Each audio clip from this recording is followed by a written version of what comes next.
we want to differentiate 4x times 2x squared minus 3 cubed. So let y be equal to 4x times 2x squared minus 3 cubed.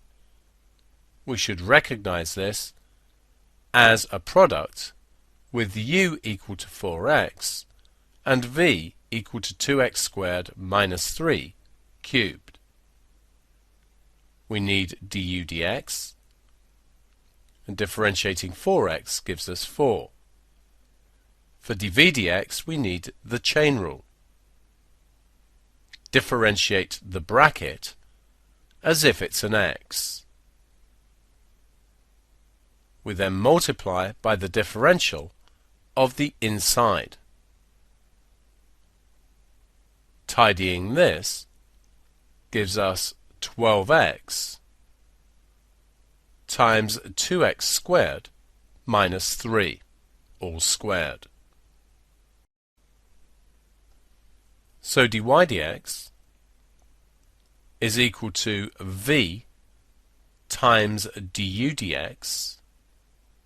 So we have 4 times 2x squared minus 3 cubed added to u times dv dx.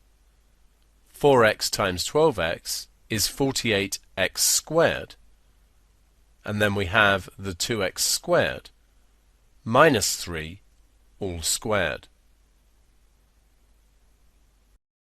We've now finished differentiating. All that remains is to do a little tidying.